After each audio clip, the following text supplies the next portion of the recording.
કાશ્મીરના પહેલગામમાં થયેલા હુમલા પછી ભારત અને પાકિસ્તાન વચ્ચે સરહદ ઉપર તંગદિલીનો માહોલ છે. આ પરિસ્થિતિ વચ્ચે છેલ્લે 1999નું વર્ષ હતું અને ત્યારે બંને દેશો વચ્ચે જે સંઘર્ષ થયો હતો તે કારગિલ યુદ્ધના નામે ઓળખાય છે. અને કારગિલ યુદ્ધ મંડાણ એ 3જી મેના દિવસે 1999માં થયું હતું. તેની શરૂઆત કઈ રીતે થઈ અને 26મી જુલાઈએ એટલે કે 3 મહિના પછી અને તેમાં 1 અઠવાડિયું બાકી હતું ત્યારે ભારત દેશે કઈ રીતે વિજય મેળવ્યો તેના વિશેની વાત છે. ઉપરાંત અમેરિકાના રાષ્ટ્રપ્રમુખ તે સમયના બિલ ક્લિન્ટને શું ભૂમિકા ભજવી હતી, પાકિસ્તાન સૈન્યના વડા એ પરવેઝ મુશર્રફ હતા, તેમનો શું રોલ હતો, એ બધી વાત આજના મુદ્દામાં છે. આમ શરૂઆત જે કારગિલ યુદ્ધની થઈ હતી એ 3જી મે ઓફિશિયલ દિવસ એવો હતો કે તે દિવસે ત્યાં એ વિસ્તારમાં, પહાડી વિસ્તારમાં માલધારીઓ માલઢોર ચરાવતા હતા.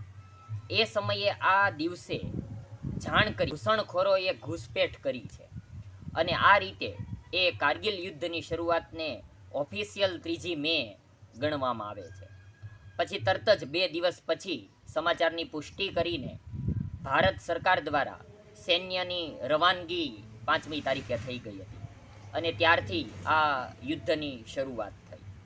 તે છેક 26મી જુલાઈ સુધી યુદ્ધ ચાલ્યું.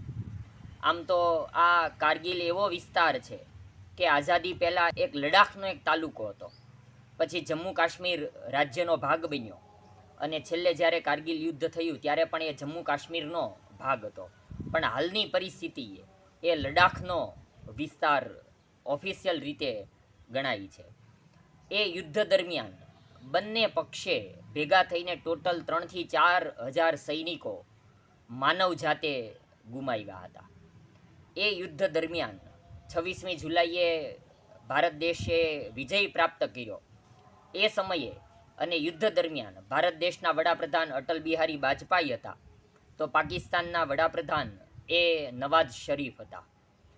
ભારત દેશના આર્મી સૈન્યના વડા એ વેદ પ્રકાશ મલિક હતા, તો પાકિસ્તાન આર્મી સૈન્યના વડા એ જનરલ પરવેઝ મુશર્રફ હતા. શરૂઆતમાં તો એવી વાત હતી કે પાકિસ્તાન દ્વારા સ્વીકારવામાં આવ્યું ન હતું કે અમારા સૈનિકો છે, પણ જ્યારે સૈનિકોના મૃત્યુ નિપજ્યા ત્યારે તેમની પાસેથી જે દસ્તાવેજો ને બધી તપાસ થઈ પછી ફાઇનલ થયું અને પાકિસ્તાને સ્વીકારવું પડ્યું કે આ પાકિસ્તાની સૈનિકો છે.